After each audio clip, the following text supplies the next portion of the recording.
Welcome, everyone. I'm Margot Coracone, the Director of Community Health Initiatives at Children's Mercy Kansas City, and we're so pleased for you all to join us today. We have over 380 individuals from across Missouri and Kansas who are joining us in this important conversation about school reentry during COVID.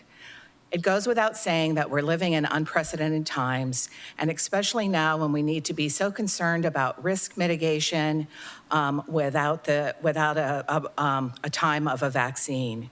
So we at Children's Mercy felt it's so important to pull together our leading experts and advisors to share with you those that are in schools and are working with schools and plotting that pathway forward towards entry about how we can help to provide some key considerations and some scientific information about the best way to move forward.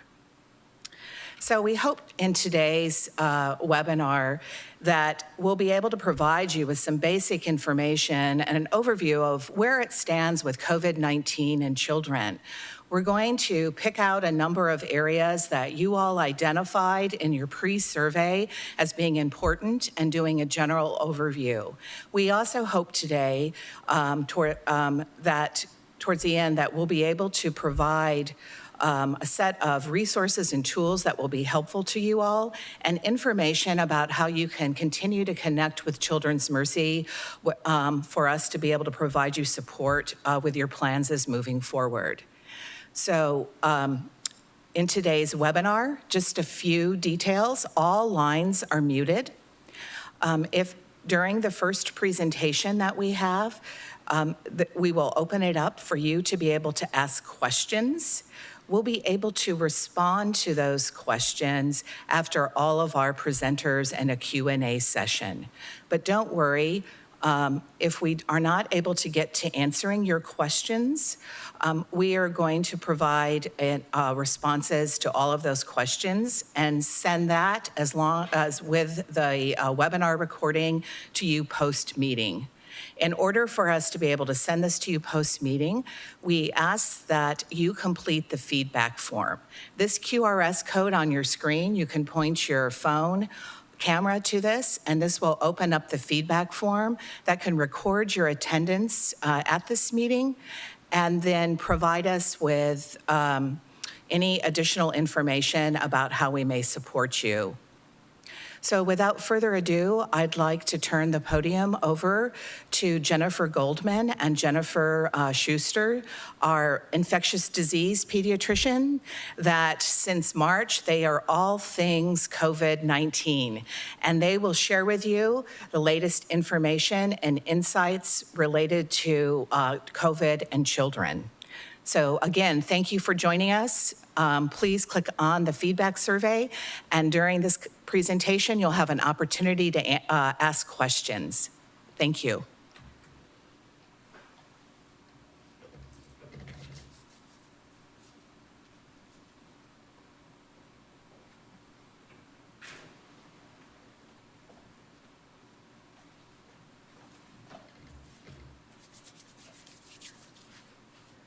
Thanks, Margot. Well, we are very excited to be here today. As Margot mentioned, I'm Jennifer Goldman. I'm a pediatric infectious disease physician here at Children's Mercy, and I'm joined today with Dr. Jennifer Schuster. She is one of my partners as a pediatric infectious disease physician too.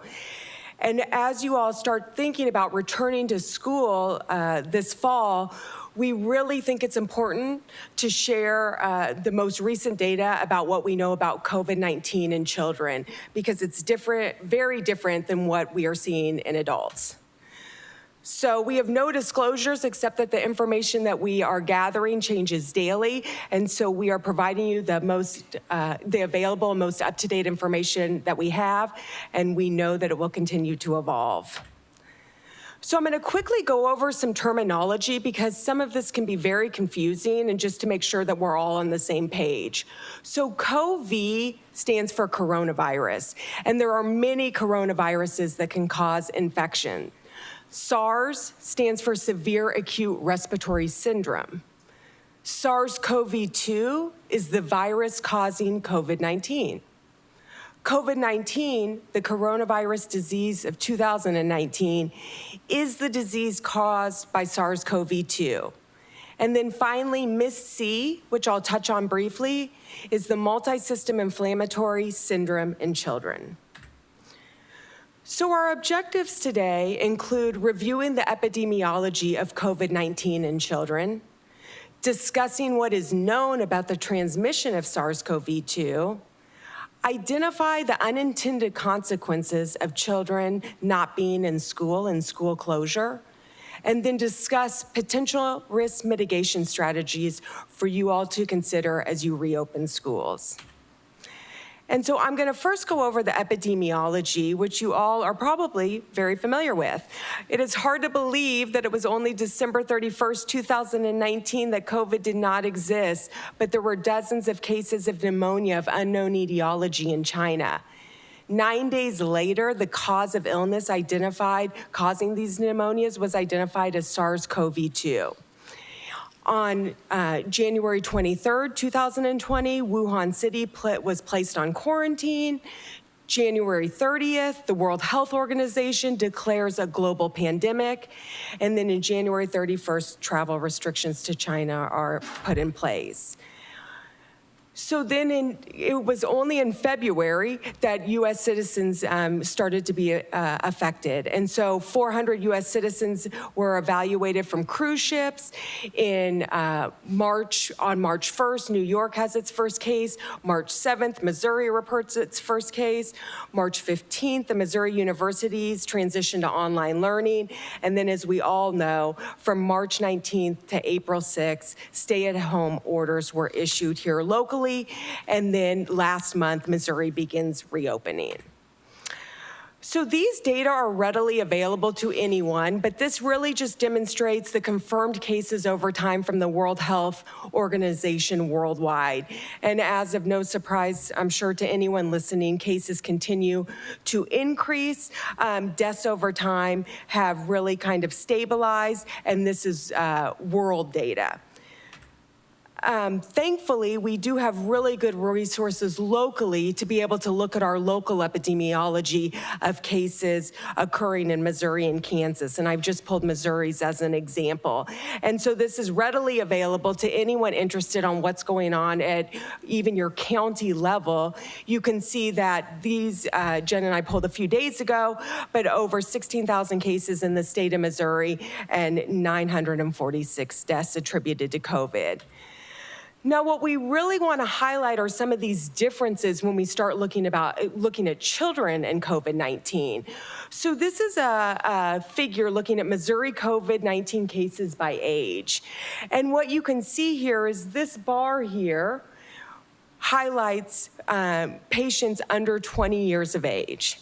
So, and these are then all older patients. So what you can see is that COVID-19 cases in Missouri affecting persons less than 20 years of age only accounts for 5.6% of disease. However, the number of persons less than 20 years of age in Missouri account for about 25% of the population. So there's a significant discrepancy there. Deaths by age also, as you know, when you look at children under 20 years of age or people, you can see that, thank goodness, deaths are very, very rare in children affected by COVID. And you can see race, age as a significant risk factor for COVID death. And so as we start to gather more and more pediatric COVID-19 data, we have observed a lot of things. And what we know in general is that the disease in children is much less significant than seen in adults. So one of the biggest studies that was recently published that included over 2,000 pediatric patients, we saw that, 94% had non-severe disease, so mild to moderate symptoms, and only a fraction, 5% had severe or critical disease requiring hospitalization and maybe ICU transfer. And so again, the vast majority of children that we're seeing with disease, it's mild. And so the symptoms associated with COVID-19 disease in children, this is really important to familiarize yourself with because this is directly related to how and if you're going to screen, how you're going to screen children as they return to school. So this is some data coming out of the Center for Disease Control, and you can see that when we look at symptoms, so these are symptoms comparing children to adults. And when we look at fever alone, it accounts for about 56% of children with COVID-19 as compared to 71% of adults. So if you screen for fever alone, you'd capture about half of children with COVID-19. When you look at cough, again, it captures about 54% of children as compared to 80% of adults, and shortness of breath, 13% in children, 43% in adults. When you combine these symptoms of fever, cough, or shortness of breath, it accounts for about 70% of children with COVID disease as compared to over 90% in adults. So it's just something to consider that screening alone is not the only thing that is going to mitigate risk. We need to incorporate it and consider it, but we need multiple mitigation strategies to keep our children and teachers safe as we return to school. This other figure, again, breaks it down by age. So those less than 1 year of age and then moving up, all children, looking at the need for ICU management, hospital management, and then not requiring hospitalization at all. And what you can see is children less than 1 year of age, they did have higher rates of requiring hospitalization. And then that light blue there is still relatively low ICU requirements. But then as the age increases, the need for hospitalization goes significantly down, and you can see these blue bars, account for just a small majority of all the patients, children with COVID disease. And these are data that came out really at the beginning of this pandemic when hospitals, large pediatric hospitals, including our own, and Dr. Schuster was one of the authors on this article that is just coming out, looking, between January and the end of March, as hospitals were screening patients, how many children were identified as having COVID-19 disease. And the bottom line is not very many, 0.1%. And so we have to remind ourselves that children are not accounting for the majority of COVID-19 infections that we're observing in our communities and across the United States. I do want to touch on this briefly because multisystem inflammatory syndrome in children has been on the news a lot. It is a syndrome that we are seeing in children extremely rarely.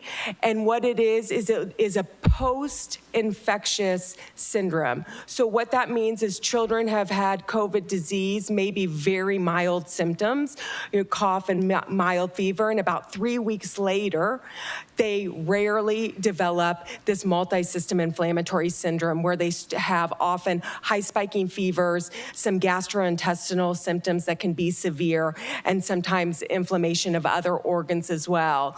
We are seeing this across the United States, and pediatric infectious disease physicians in collaboration with other pediatric specialists are successfully treating this syndrome, and children are doing well. But I want to highlight that this is a post-infectious phenomena and that it's occurring very rarely. And with that, I'm going to turn it over to Dr. Schuster to talk about transmission.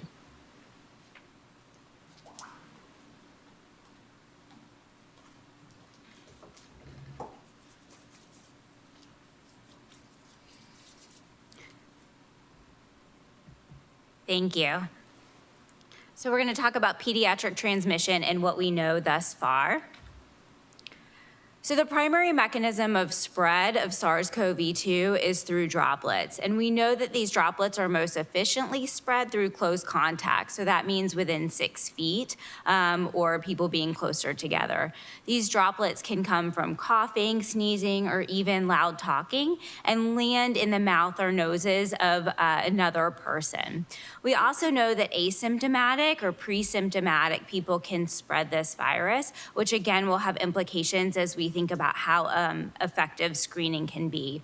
Many of you may have seen this report that came out of the CDC that reported that one patient who had been at choir practice, so indoors in close contact and participating in loud singing, infected 87% of the people that they were around. So we know that in certain contexts, COVID-19 can spread easily, and we know that there are some activities that are going to be more high risk.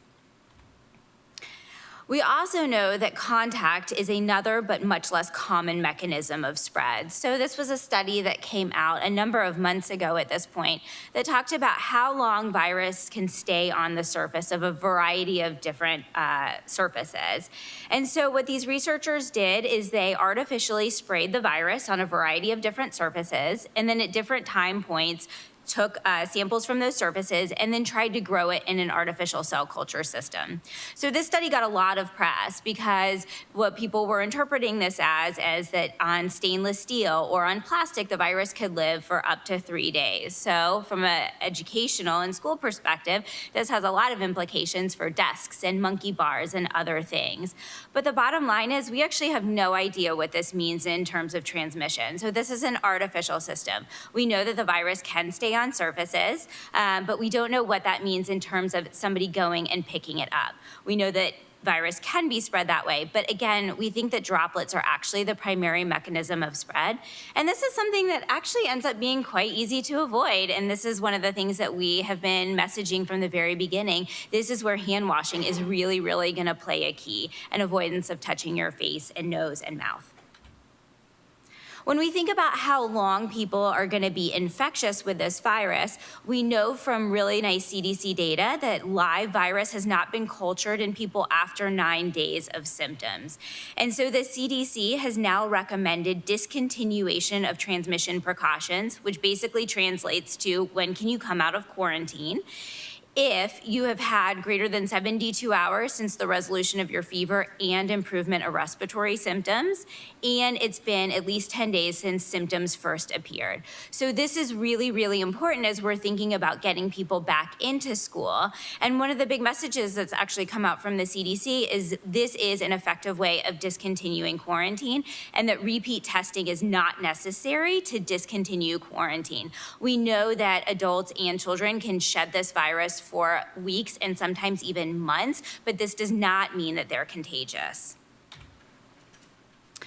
So there's been more and more emerging data about transmission from children in the last month or so, and we've really been looking to our European colleagues and colleagues in other countries where many children have actually already started back at school, or school was delayed in closing early on.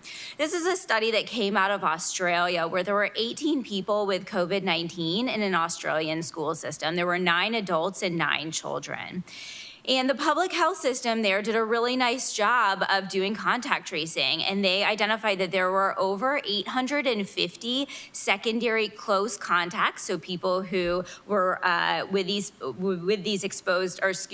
sick children and adults within 6 feet for more than 15 minutes at a time. And so they did symptom tracing, and they did testing in these patients, or these secondary close contacts. And I think it's important to look at, there were 128 teachers or staff, so adults, close contacts, and none of those were affected. There were over 700 children who were secondary contacts, and only 2 were infected. So we term this the secondary attack rate was 0.3%. There's data coming out of Chicago where they've done cluster investigations through their public health system. Child to adult transmission is uncommon. The more common mechanism that they're seeing in clusters is actually adult to child, but child to child and child to adult is uncommon. And there's some data out of Iceland and out of Switzerland as well that talks a lot about the child to adult transmission is by far the less common mechanism of what they're seeing in clusters. This was just a visual schematic from the Australian data, which I think is really impressive when you just look at the sheer number of people who are exposed. So in green, you'll see students, and at the very top of each cluster, So for example, 2 cases of children right here, you can see the huge number of their secondary contacts, mostly children, but some adults, and there was only 1 case, 1 secondary case, so you can find those in red. So again, just a large number of people who were exposed within close contact and really low secondary attack rates. So next I want to talk a little bit about the unintended consequences of school closures. So we know that school closures have had a pretty significant impact on our children. There's been significant talk about food insecurity, child abuse, trauma, obesity, loneliness, and mental health issues, and this does not even encompass all of the issues. And obviously, there's a huge impact on the educational component, which you are all very well aware of.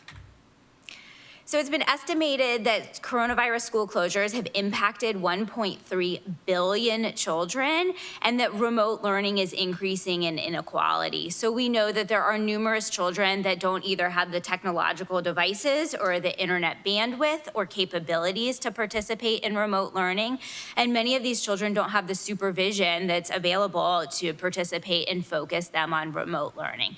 So we know, unfortunately, that remote learning is not a viable permanent option for going back to school in the fall.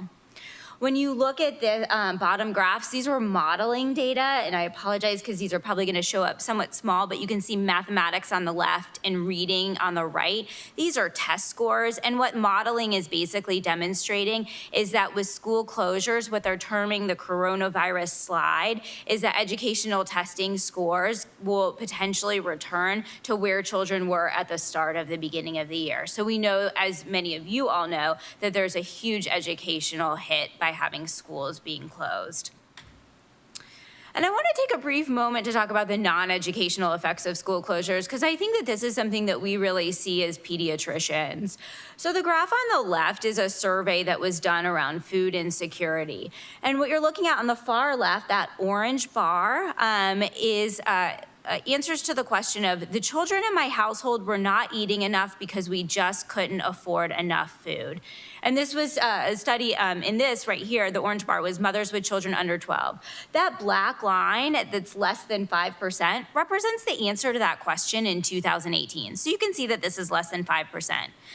The survey was again administered in April of 2020, so in the middle of the pandemic after most schools had closed, and you can see the answer to that question is now over 15% of moms who are saying the children in my household were not eating enough because we just couldn't afford enough food.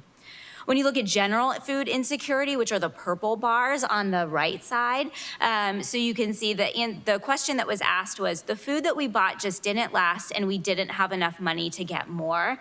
You'll see the black bars, which range from 10 to 15%, were the answers to the questions in 2018. And you can see that in April 2020, that number goes up to 40% of mothers who answered that question who have children under 12. So the amount of food insecurity related to school closures is incredibly striking. The table on the right was a questionnaire that was sent out asking about a variety of different things. So vegetable intake, fruit intake during baseline, and then what was happening during lockdown. And what you will see, if you can't see from the numbers, is that vegetable intake decreased, potato chip intake increased, sugary drinks increased by half a sugary drink per day. I think probably the most striking thing is that screen time increased by almost 5 hours per day during lockdown from baseline. So let that sink in, 5 hours per day compared to what the AAP recommends. And sports decreased by over 2 hours per week. So we're looking at obesity trends in the future right now. We know that schools closing are creating significant trauma for students. We're seeing this through depression, mental health screenings within our hospital, loneliness, and huge psychosocial and emotional effects.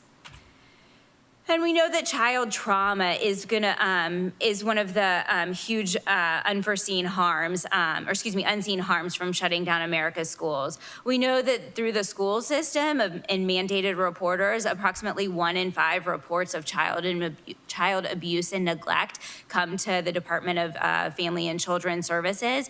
And so what we're looking at is many children who have had no eyes laid on them for months at this point, other than parents or household people. The numbers of calls to Child and Family Services has overall decreased, and what many hospitals are now reporting across the country is when children are presenting to pediatric hospitals with child abuse and neglect, these cases are far more serious than what they've typically seen. So these are huge, huge impacts from the closing of schools. And I think important to think about as we reopen schools, many of these children, as they go back to school, this is going to be the first time that people have laid eyes on them. And so our school systems are going to have to be very, very well aware and able to support all of these pieces. And we'll turn it over to Dr. Goldman.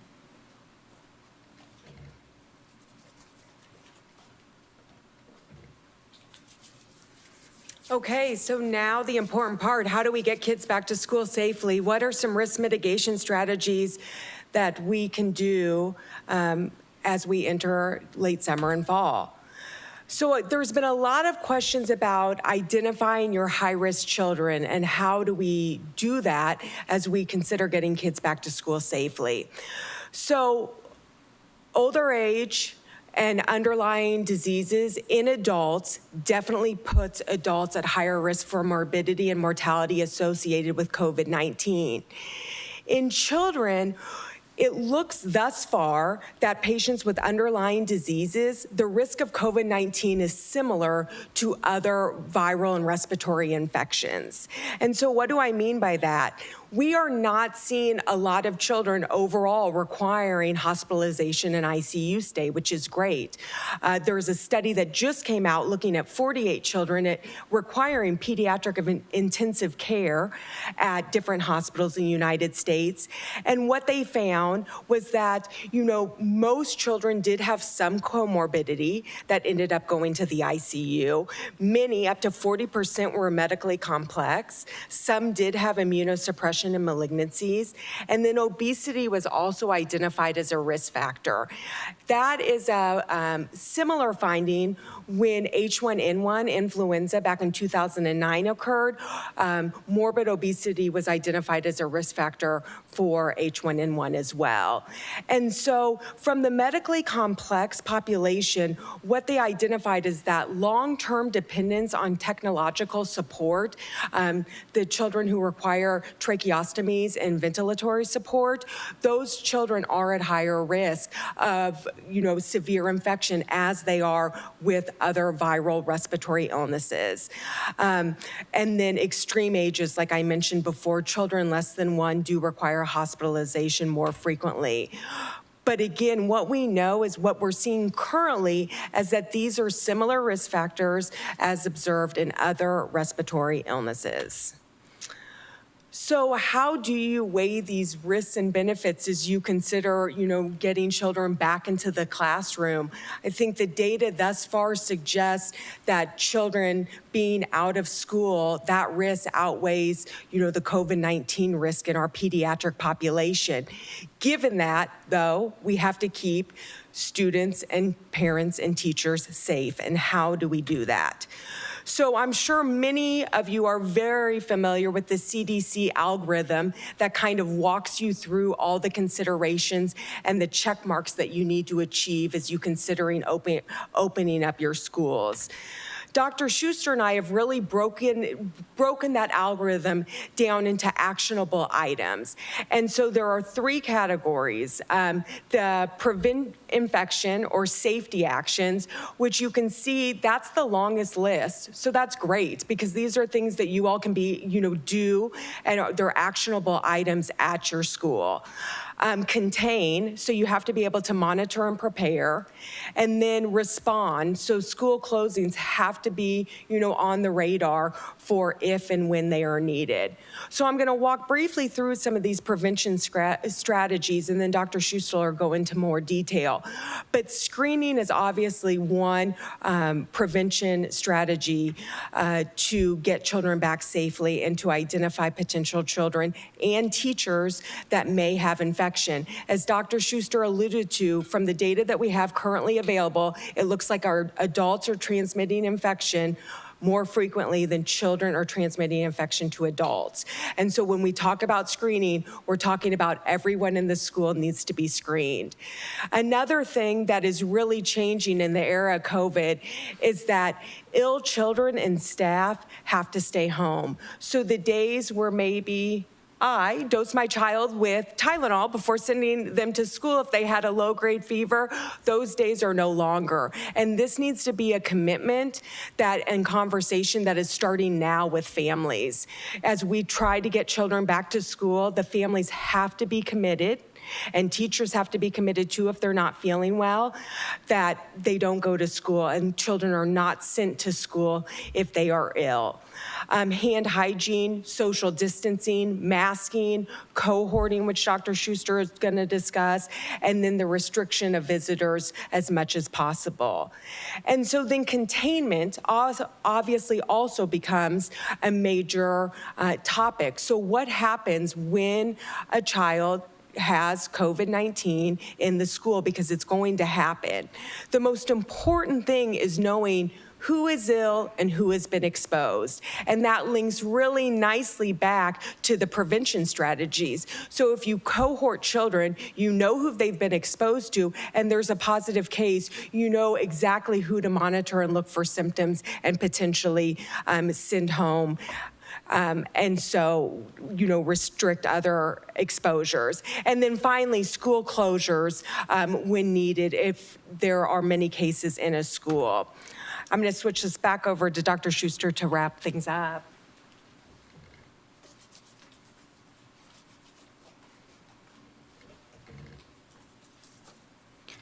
So I'm going to echo a lot of what Dr. Goldman said, but prevention strategies are really key. Masking has had a huge amount of discussion around it. And Dr. Goldman and I have been talking to our pediatric infectious diseases colleagues across the country. We've been reviewing protocols from all around the world, as well as health departments around the United States and other schools. And so, there's a lot of discussions about how to mask. There are certain populations where masking is not going to be feasible. So we know that there are kids in the school system who have sensory problems, who have autism, who require lip reading in order to communicate because of hearing impairment. We also know that masking may not be feasible in certain young children who are going to pull the mask down, touch their face, move it around. And so the risks and benefits of masking really need to be thought through depending upon the patient population. And I think the one thing to think about is there is no one size fits all. So while universal masking may work well with older kids, it may not work well in other populations. And so each school system and district and really even classroom is going to have to think about what that looks like. Hand washing is great and everybody can do that, so I will advocate for that until the cows come home. Hand washing before you eat, after you eat, before you go out to recess, after you come back from recess, same with PE.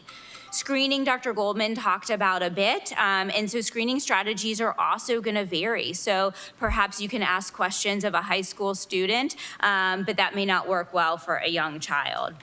Dr. Goldman briefly talked about cohorting and other containment strategies, which we're happy to talk about later. And then monitoring community trends, working with your local health departments and thinking about dismissal when need be. And we expect that the CDC and health department recommendations will continue to be modified as we learn more information. There's great information on the CDC website about what to do if you've had COVID-19. And we're really going to be looking to our European colleagues. Right now, they have not seen a significant increase in cases since schools have opened. And we really want to impress that you cannot wait until a COVID-19 vaccine comes to be able to put kids back to school. We don't know where kids will be prioritized in terms of a priority for a COVID-19 vaccine. And we know from measles and polio, it still took, after the vaccine was introduced, a significant amount of time to see cases go away. And so in summary, we just wanted to bring up that the majority of cases of children have mild disease, and so we need multiple risk mitigation strategies, flexibility, and multiple plans as we think about sending our children back to school. And I will turn it back over to Margot.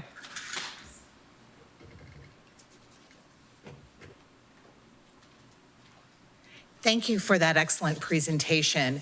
We now want to spend some time talking about some of these key considerations that you're probably thinking about and were brought up in the earlier presentation.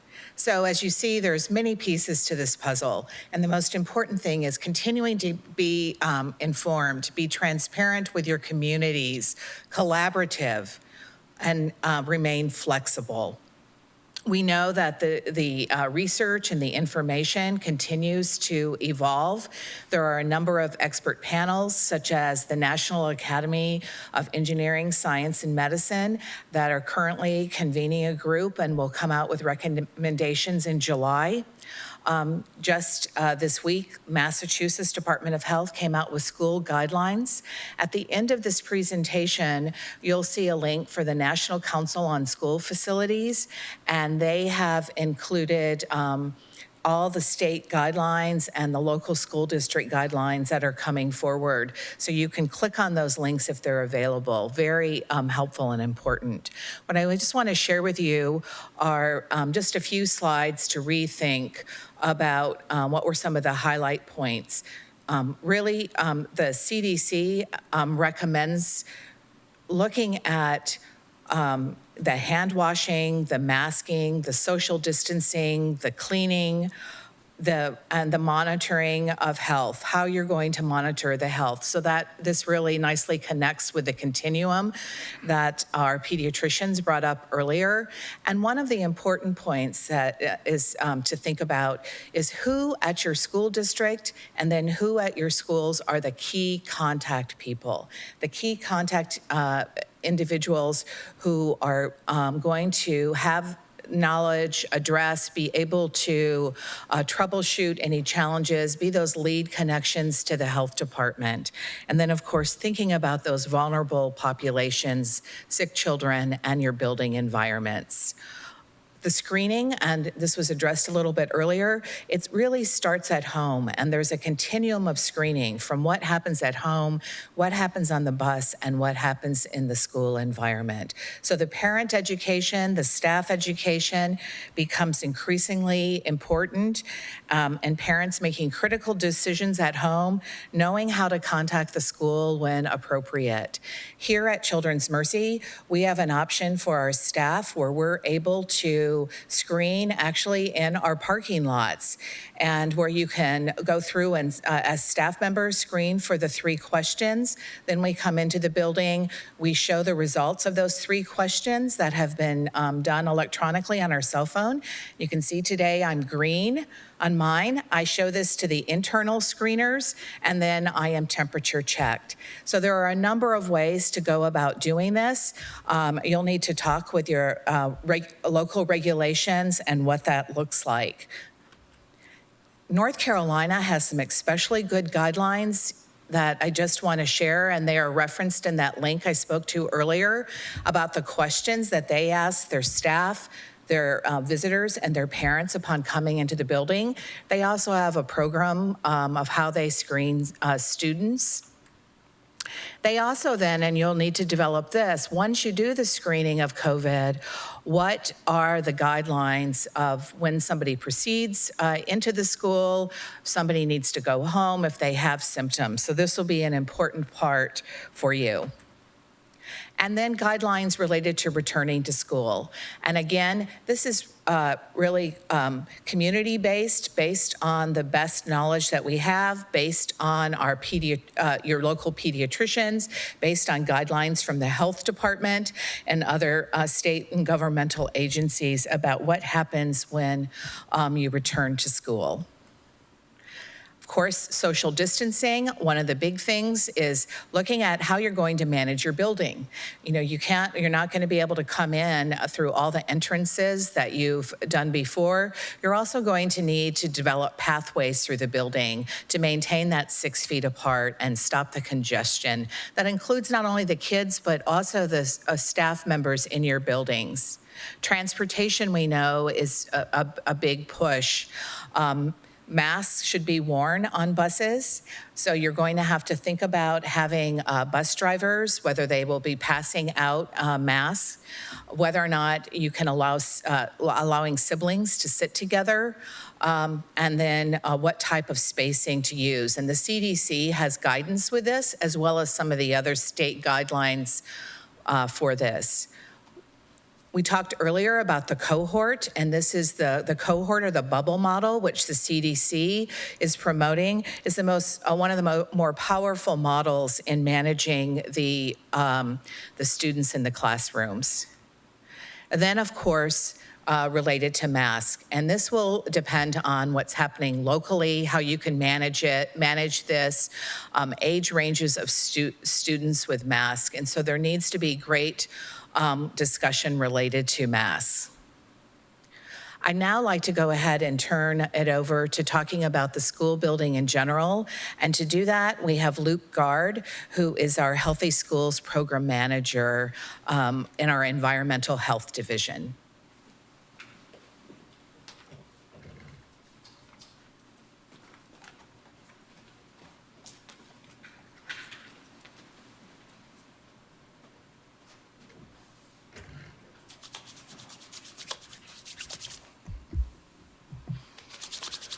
Good afternoon, everybody. My name is Luke Gard. As Margot mentioned, I am our Safe and Healthy School Program Manager here at the hospital. I'll give you just a minute of background about our program because it's somewhat unique, not only in the hospital community, but just in our community as general. So we basically started out in asthma, allergy, immunology about 20 years ago.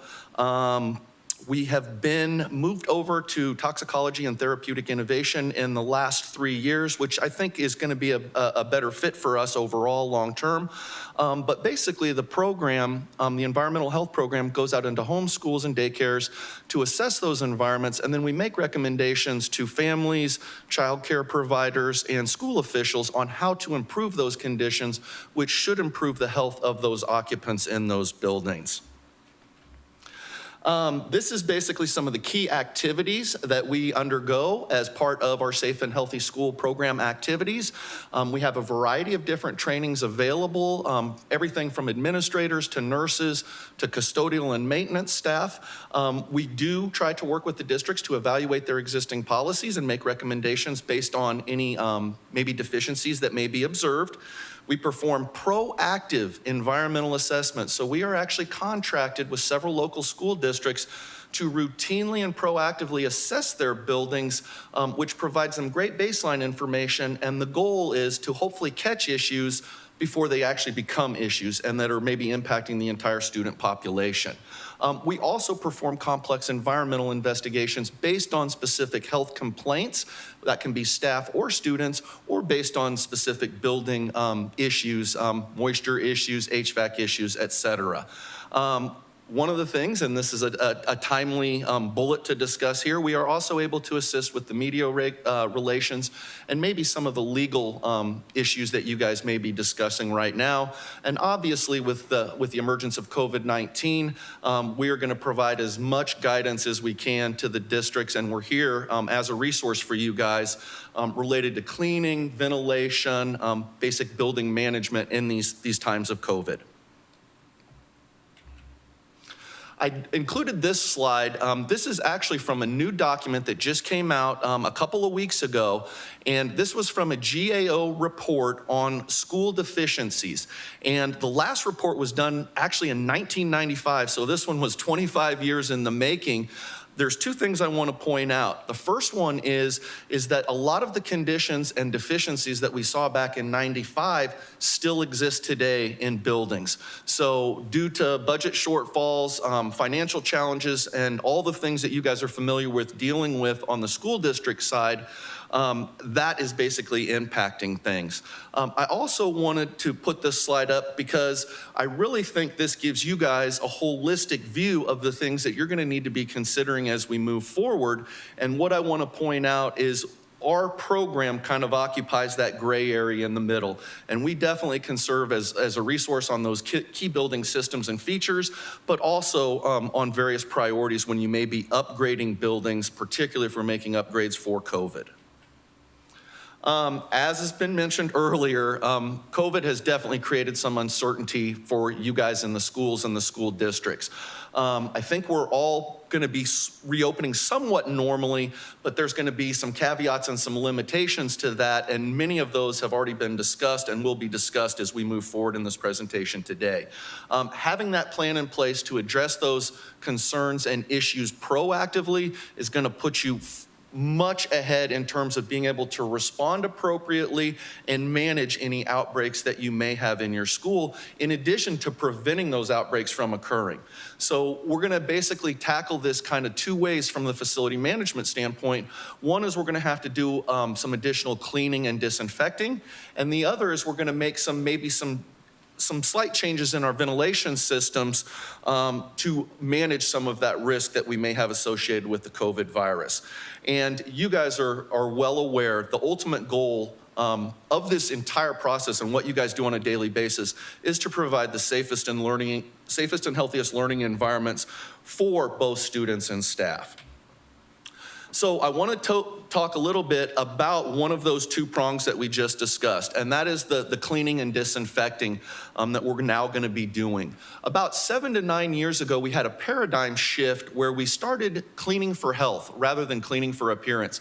This was a result of H1N1 flu coming onto the scene about 8 to 10 years ago, and it really forced custodial managers, supervisors, and custodial staff to kind of reassess and refocus their energy to cleaning for health rather than just cleaning for appearance. Many of you may have seen or looked through the EPA list of disinfectants and sanitizers approved for surfaces. And if you've looked at that list, it's quite extensive and it may be a little bit confusing for you. So in doing some research, we basically have discovered an environmental work group, EWG, that basically ran all of the Enlist products through kind of their evaluation criteria, and they produced a list of 16 products that they deemed as being safer or healthier than many of the other products that may actually be on that N list. And that N list, or that this EWG work group, these 16 products will be available on the resource page after the presentation today. But if you're looking for products as you're making purchases right now, some of the safer ingredients to look for are the hydrogen peroxide, the ethyl alcohol, citric acid, L-lactic acid, octanoic acid, and thymol. These are going to be basically safer, the active ingredients of those cleaning products, and again, should minimize the impact on your students and staff in terms of health. For HVAC and ventilation, which is our second prong to kind of manage and address the potential spread of COVID in your facilities, we really want to talk about your HVAC and ventilation. The National Association of Air Conditioning, Heating, and Refrigeration Engineers, they basically have recommended that we increase a little bit of the portion of fresh air coming in, and we reduce that air that we were basically using as return air. We want to bring a little more fresh air in and supplement that and get rid of a little more of that return air so that we're not recycling any potentially contaminated air back through the system. There will be some questions about whether or not districts can increase filtration efficiency. And right now, most districts, based on the equipment that they have in their buildings, the age of the equipment, et cetera, you're going to be looking at a MERV 10 to a MERV 12 filter in terms of filter efficiency as probably the highest efficiency filter you will be able to actually introduce into your systems without damaging the systems. So if you're really interested in something like high efficiency particulate air or HEPA filtration, that's where we may recommend a specific room cleaner that has an appropriate clean air delivery rate for the size of that particular location. In other things to consider about the ventilation and some of the concerns related to COVID, we also want to remember to isolate those areas such as the clinic, and if we are going to create an alternative sick room for students that may be going home, that's one of the things. We want to make sure that we have good ventilation in those places, but we want those rooms under negative pressure, and that means we're removing more air from the space rather than bringing more air into the space. That means that that room is sucking proverbially speaking, so that we're not distributing, we're not pushing those contaminants out to other places. So we definitely want to make sure that those sick rooms or the clinic are under negative pressure. And we've gotten some questions about the use of fans. And in doing some research and looking through some information over the last couple days, right now, we would discourage the use of fans. Your traditional HVAC system is going to create basically defined airflow patterns in your rooms.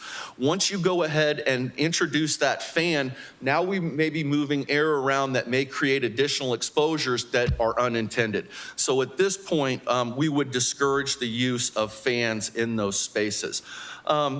A couple things I'd also like to point out to you. Just use some caution regarding a couple of these items. You may hear about UV light being a way to clean or disinfect the air. That's really going to depend on the application. Disinfecting foggers, we're going to be concerned about the product composition, and then always be concerned about understanding that we're introducing aerosolized droplets of air, which may be a respiratory hazard or irritant. And then you may be approached and basically trying to be sold some ionizers, electrostatic precipitators. We generally are recommending against those because those are going to produce and generate ozone. So some final considerations just to think when you're talking about building management is increased hand washing. That was already discussed in the prior presentation. And we may set up a schedule where literally every hour we're having our kids wash our hands. We just set an alarm in the classroom, we go up and wash our hands. We've already seen some evidence about how additional cleaning and disinfecting will have an impact. Consider those common areas, those routinely touched surfaces, and then also think, especially as our children get older, how they may be able to help us in the classroom using disinfecting wipes, et cetera. For those of you that have been shut down for a while, your buildings have been shut down for a while, we're also going to recommend that you flush out your water systems to prevent Legionnaire's disease. That is something the EPA has 2 guidance documents that you should be able to reference and look up. And finally, you guys are going to be faced with having to make some decisions and create some thresholds for how you manage conditions in your building and the number of the number of children that may have the virus, and whether that prompts an additional cleaning protocol or a school closure or whatever. So again, you guys are going to have to be understanding and trying to establish guidelines and procedures for some of the complex challenges that are going to be coming up. And with that, I'm going to go ahead and pass it on to our next speaker here.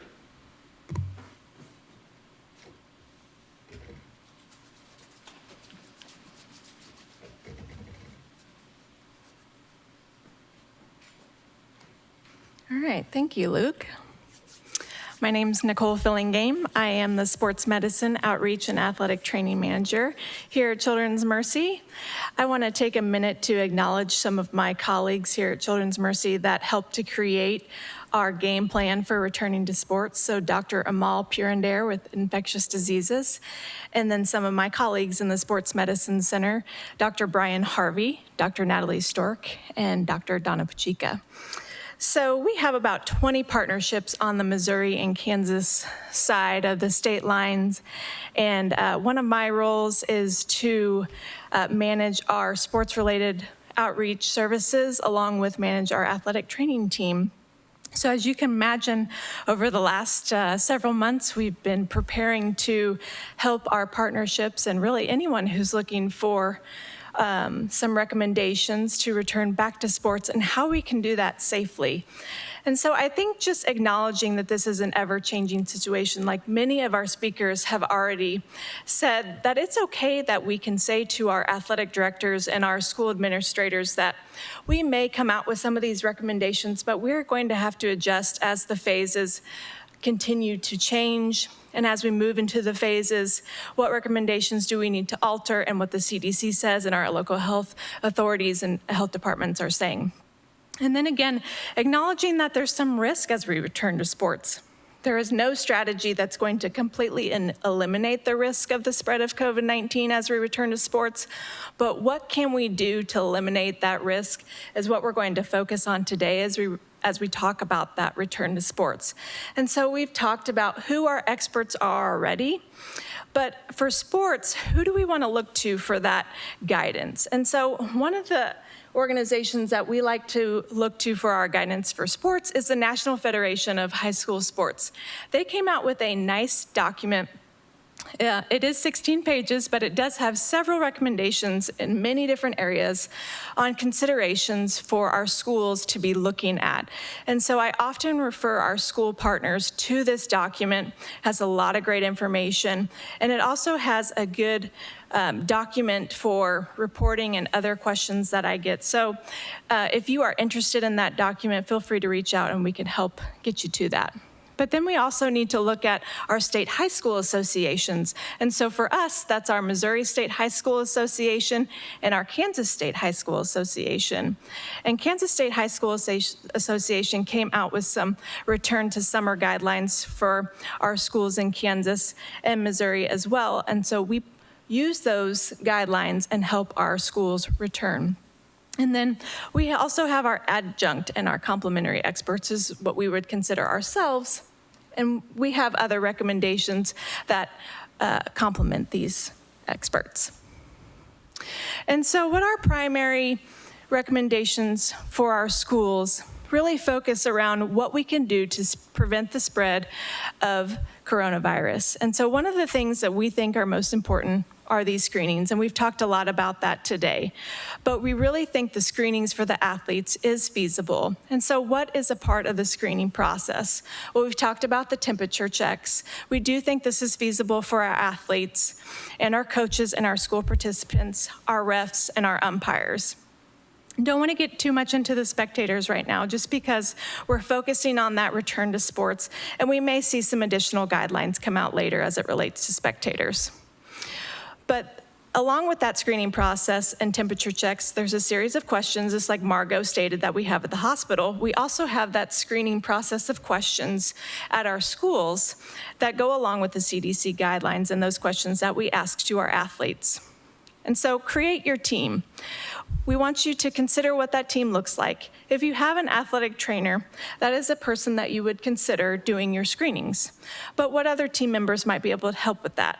As you consider going into fall sports and when those start, you might want to consider involving your school nurse or someone else, just for the mere fact that your athletic trainer has to be able to start taping or do treatments or rehabilitation with those athletes as they begin to get ready for those practices and those games. So if that athletic trainer has to leave, then we have other people to do the screening so that part can be taken care of. But if you also do the screenings prior to, then you might be able to have some flexibility with that as well. But create your team. What does that look like? And even considering your school nurse, when you have that communication, you need to be able to communicate when you have these cases, because just like you do on that need-to-know basis anyways with injuries, those athletes see that school nurse during the day. So when the athletic trainer is not around, we need to have that good communication between those teams. And then as far as the screenings, you want to consider one entrance. And so right now for summer workouts, most of those workouts are occurring outside. Some are using their weight rooms, some are not yet. But when you consider one entrance, as Margot was stating, the same goes for your athletics. You want to be able to control where your athletes are coming in and out of the building. You don't want them entering, because if you don't have screening stations set up at all your entrances, then you might not be screening everyone and not have that control. Also, consider record keeping. You want to be able to know what athletes are attending your workouts, what coaches are there, what other school administrators are there, so that in case, as we go to the next point, if you have a positive screen, that you know who has been at those workouts. And so a part of the screening process is creating that action plan for if you have a positive screen. If you have a positive screen, you obviously do not want that athlete to participate. But what happens after that? You want to come up with your chain of command. Who is a part of your chain of command that you're going to report that positive screen to? You obviously are going to want to notify your parent, but who is going to do that? Is that going to be your athletic director? Is that going to be your coach? You need a solid plan to sit down with your school administration and come up with those steps, and then who's going to be reporting that to the health department and so on. And so then you're going to also be creating your return to play policy. And some of that is going to be guided by your health departments as well. They're going to give you some guidance around that. But we've talked about a lot of that incubation period and what Jennifer stated earlier and how to return. And so we have to be mindful of how we return these athletes when they're asymptomatic and what that looks like. And you're also going to want that documentation for your positive screens, for your files, for your athletes. So those are all things to consider. And we've talked a lot about masks. They are recommended for your adults and your coaches at your workouts, but something to consider creating as well as your school policy for your athletes. Are you going to have your athletes wear masks or are you not? We've seen some considerations for both and wearing them and also not wearing them, just because when you're outside, it could get hot. They have some breathing trouble, maybe they don't. So you have to create that as a school and consider what you are going to recommend. And then we also want to be able to social distance during our screening. So as they're waiting in line to get screened, they need to stay 6 feet apart. During their workouts, conditioning and weightlifting, all those things still apply. They need to be masked during their weightlifting, when they're in the weight rooms, and staying 6 feet apart. So cleaning and disinfecting, Luke hit on that a lot already, but our things for our athletes is that we want to wash our hands, obviously, all the time with soap and water, but our equipment needs to be cleaned before and after each use, especially in your weight rooms. Any piece of equipment that they are using, it needs to be cleaned before and after each athlete use. You also might want to consider that what equipment they are using. If you normally need a spotter, you might not want to use it because they might not be able to stay 6 feet apart. All of your surfaces need to be cleaned at the end of the day, but we work with Luke on those products, and so if you are interested, again, he has already come up with that, and we can provide those to the schools. We don't want the athletes sharing water bottles. We want them to have their own and cleaned and disinfected at the end of the day, and not sharing towels and having their own. And then we might want you to consider alternative methods for hydration stations. We don't obviously want them drinking out of water fountains or using any sort of community drinking stations. So a lot of you might have the water boys where they all share them. We don't want you using those anymore. We need to have alternative methods where they're drinking out of their own water bottles. And with that, I'm going to turn it over to Dr. Moody.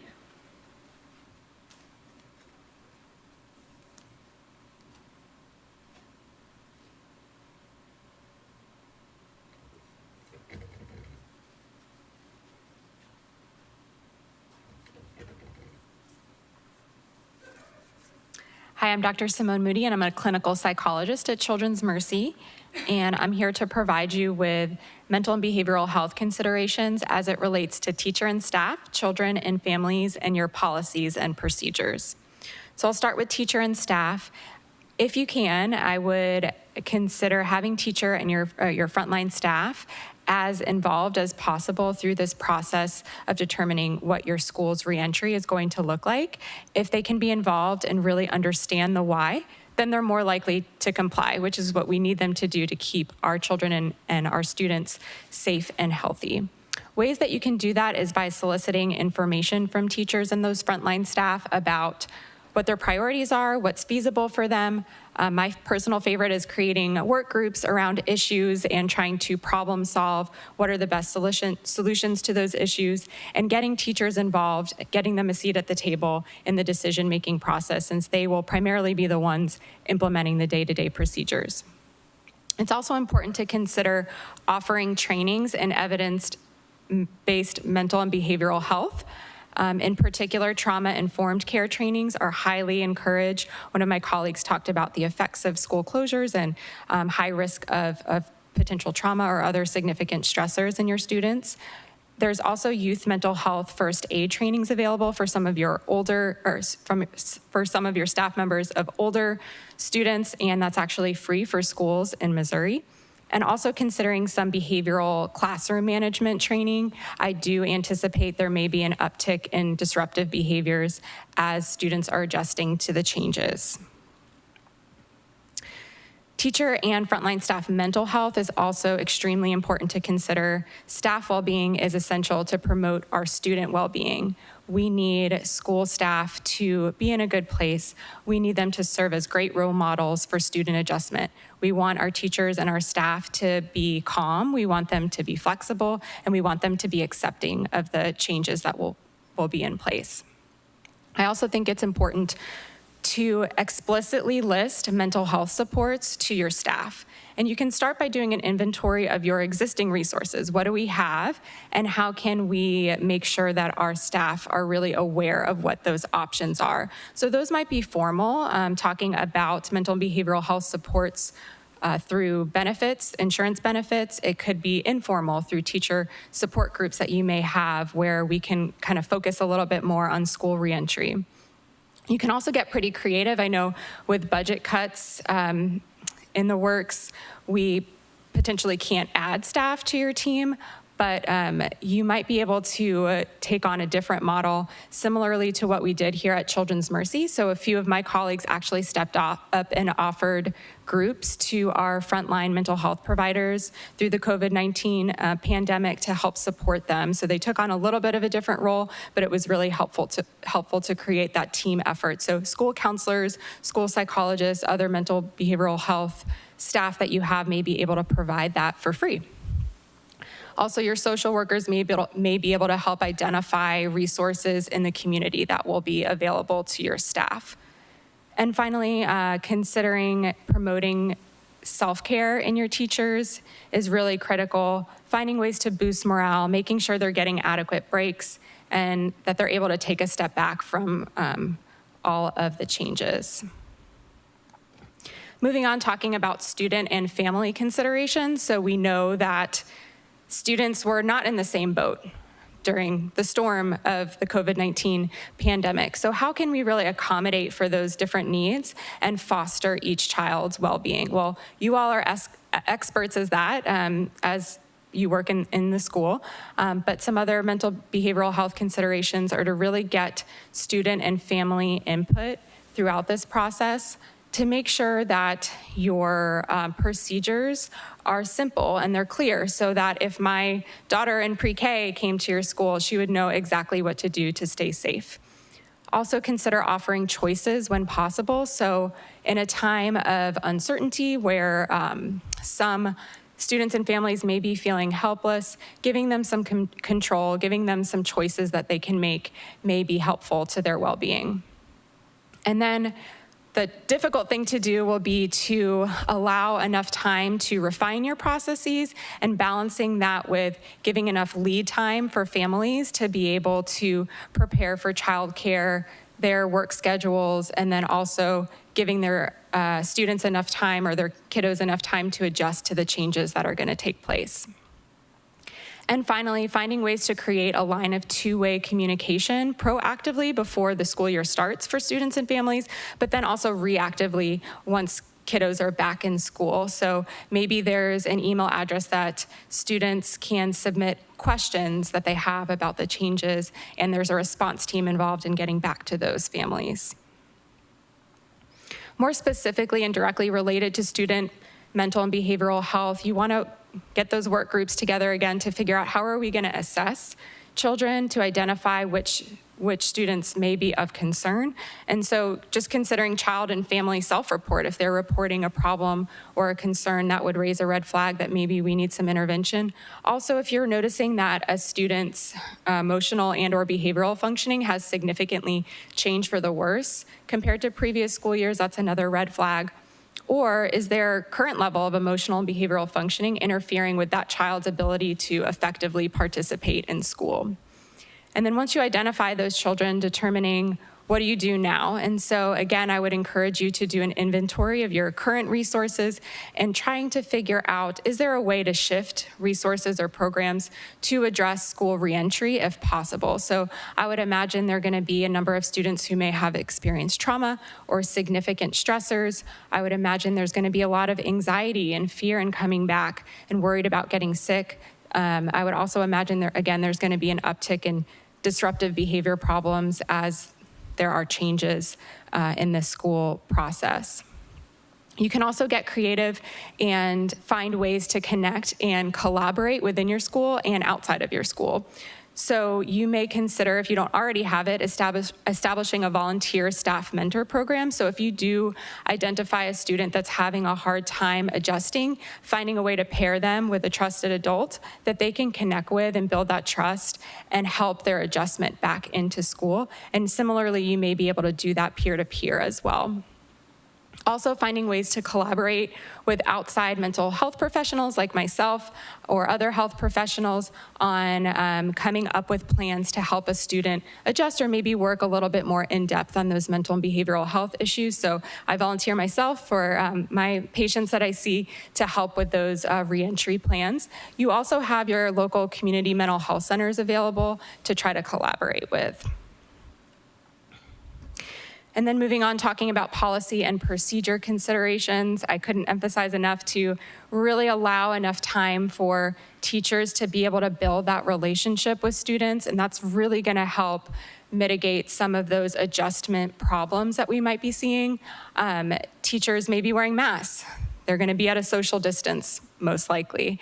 Maybe they're gonna be connecting with students virtually. And so we need to allow more time for those icebreakers, for those get to know you games, and then to also address what just happened, right? And talk about the elephant in the room and give children an opportunity to express their concerns. And then we want to make sure that we're giving enough time to be able to teach those new procedures in a way that is going to promote the most positive results in terms of health and safety, and giving students or teachers enough time to give that gentle corrective feedback and reinforce those healthy habits. I would also consider building upon your positive behavior support. So a lot of schools that I work with will have paw points or behavior bucks and those programs that encourage positive behavior. So how can we incorporate the new changes to really reinforce the new policies and procedures so that kids really feel good about their contribution to making those changes? And it helps build their self-esteem, helps make them feel good in a time of uncertainty. Also, being transparent about what are the other consequences going to be if they're not following procedures. So we don't want these to be harsh by any means, but we do want students, their parents, and family members. We want all the staff to be aware of what's going to happen when students don't follow the rules. Last but definitely not least, how do we consider children with special needs in this process? There may be some students that are able to follow the policies and procedures without any accommodations, but there's going to be a number of students who may have a hard time with this. So how can we set realistic goals for those children? How can we individualize our programs to accommodate those children, set realistic goals, and then adjust our consequences positive, and also for not wearing their mask or for not following the guidelines, how can we adjust those appropriately for each individual child? I'll leave you with just some common themes from my presentation today that promote emotional and behavioral well-being in students and staff, and that's making sure that we're listening, we're sharing, supporting, and anticipating. Thank you all for your attention.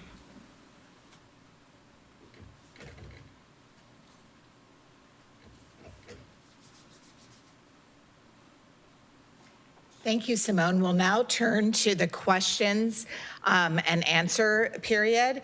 And for those questions that you have submitted that we're not going to have time to answer today, we'll be providing a transcript with the answers after this webinar, as well as a copy of the webinar itself. So, first question.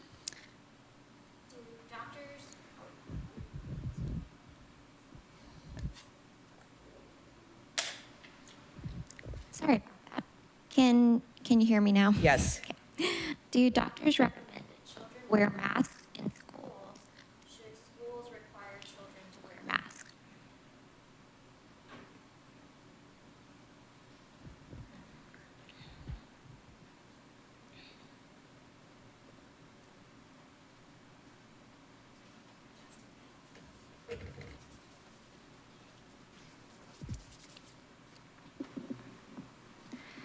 So the short answer is there is not going to be a one-size-fits-all approach, and I think that that is the biggest message. I think each individual school is going to need to consult with their local health departments and look at their local policies, look at their rates of community transmission, and look at their individual populations.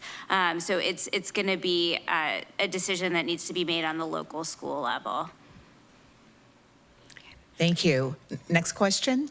I am a school nurse and have concerns about the liability issues with all of this reporting to parents. Can I be sued, or are our districts, if someone contracts COVID-19, et cetera? Does anyone want to take that question, or do we need to? We probably need some additional consultation on that before answering that. So we'll respond to that question in the follow-up. So next question. Are face shields a substitute that can be used for face masks or for staff and students? Thank you. Dr. Goldman will take that question.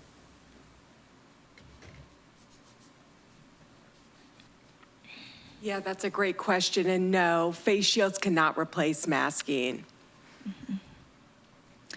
Could Children's Mercy consider putting out a position statement on whether or not the wearing of masks in schools is recommended? Specifically wondering if both children, all ages, and adults should wear them, whether or not it is permissible to remove them when able to socially distance, and recommended use when unable to socially distance. I'll turn to my doctors, but in general, what we're most comfortable with is putting out considerations and recommendations based on the best research that's available. And I'll turn it over to Dr. Goldman to finish there. Yeah, I mean, I think it really highlights what Dr. Schuster just alluded to. A lot of this information does need to come from health departments and some guidance from the CDC health departments and things like that, and knowing what the epidemiology is in your area. You know, there was mention in the Kansas City Star yesterday that there may be universal masking in the city. In that setting, of course, then we need to, you know, comply with the recommendations coming from our health departments. There does have to be some consideration for the feasibility in younger children if masking is feasible. And there are guidances coming out from other states about younger children not being able to comply with masking or being able to then receive the education that they need for speech development and facial expression. We'd love to give a one-size-fits-all answer, but it really is going to be dependent on where you're located, what the guidance is coming out from your health departments, and what the epidemiology of disease is. Thank you. If- Next question. If one child presents with a high fever, would it be wise to send their sibling home with them as well? If so, when is it safe for the family to return? Dr. Schuster or Dr. Goldman? Yeah, why don't you just stand? Sorry, webinars and questions during the time of social distancing.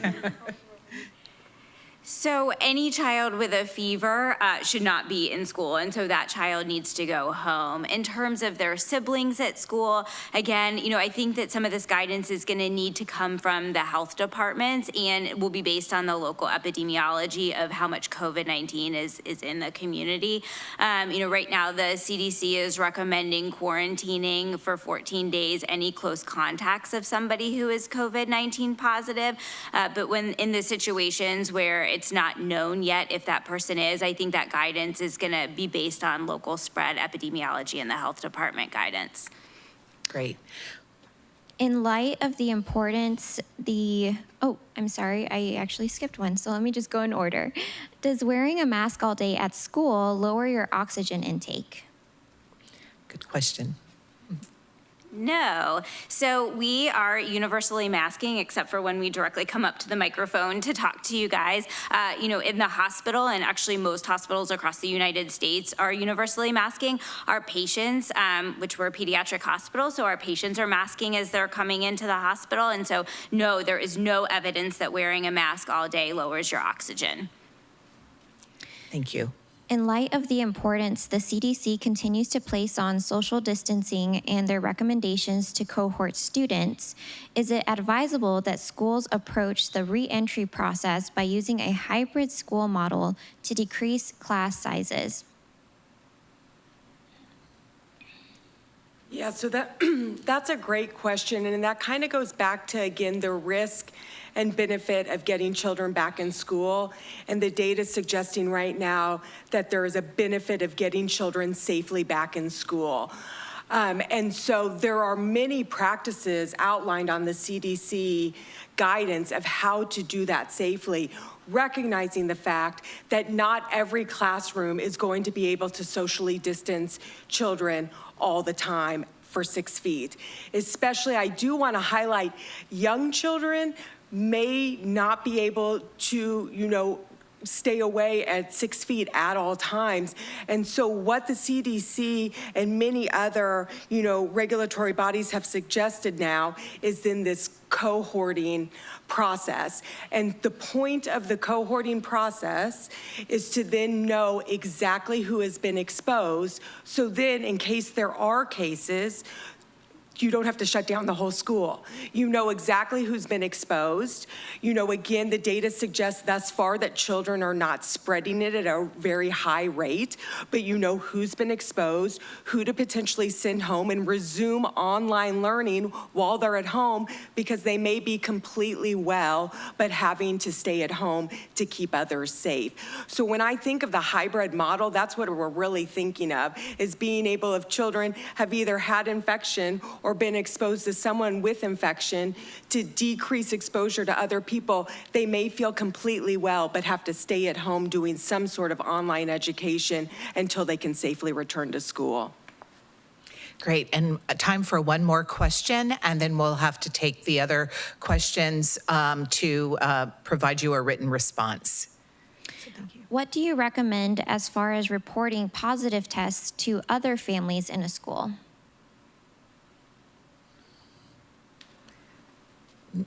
Simone, I'm thinking you might want to have something to say about that as well, too. So we'll have Jennifer. Go ahead, Dr. Schuster. And then.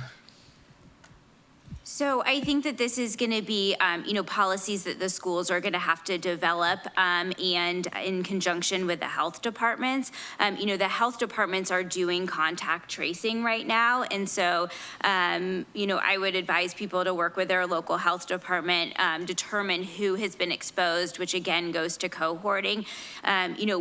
The goal is not to call out who they've been exposed to, but to let somebody know that they are potentially at risk and need to quarantine based on an exposure, but not to call out and identify patients or focus blame or do anything like that with somebody. But in general, the health departments are working to contact trace. So this information does need to be put out there. So Dr. Moody will add to that. Yeah, and I would always recommend being as transparent as possible. As parents and moms, we talk and they're gonna find out. So I would recommend really being transparent, but also maintaining the privacy of that child at all times. Great, thank you. And again, we'll provide the answers to these questions as well as to the other questions that remain to you online. We'd like to now move to, in closing, talking about resources, tools, and next steps. And Atenas Mina, our manager of school-based health services, will provide an overview. So Atenas?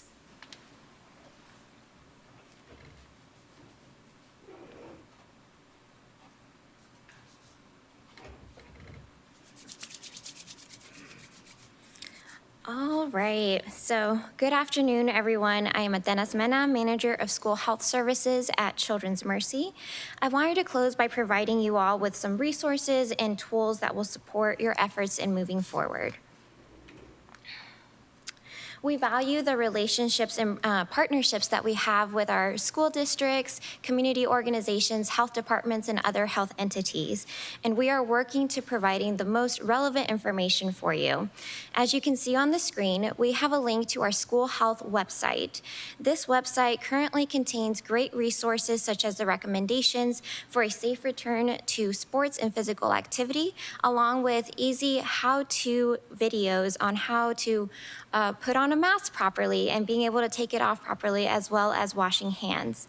Coming soon, I do want to announce that we are going to be able to provide you with that list of condensed disinfectant products that Luke had mentioned earlier, along with our own Simone Moody is going to produce a couple of videos on getting back to the classroom, some good tips that are geared for teachers. Oh, and before I forget, I also really want to announce the most important part is that we have attempted to address many concerns through this webinar, but we understand that there will be more questions, additional questions, as this journey continues. And so I would like to turn your attention to the verbiage in red, the COVID-19 school assistance.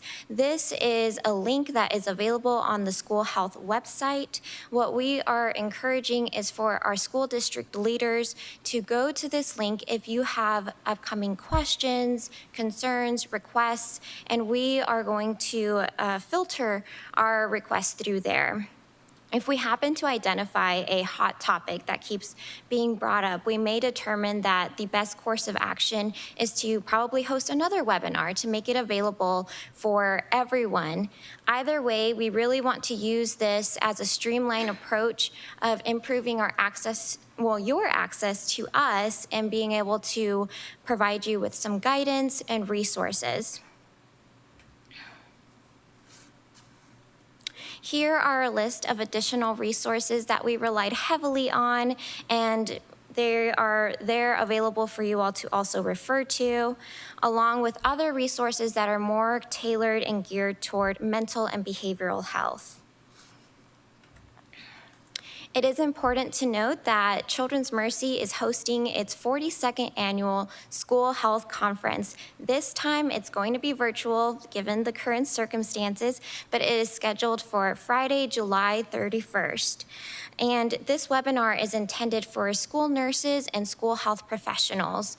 We are going to have various topics ranging from asthma, diabetes, and also we'll have our own personal COVID-19 panel where we'll be able to provide you with updates. As we all know, it's constantly changing. And our own Simone is going to return as well to provide you more in-depth information about helping kids cope during this pandemic. We highly encourage school health professionals to enroll and attend, and if you can, help us spread the word. The more the merrier. CNEs will be provided at this event as well. Last but certainly not least is that if you have not done so already, please complete the feedback survey form. You can do so by taking your camera app on your phone and holding it up against this QRS code on your screen.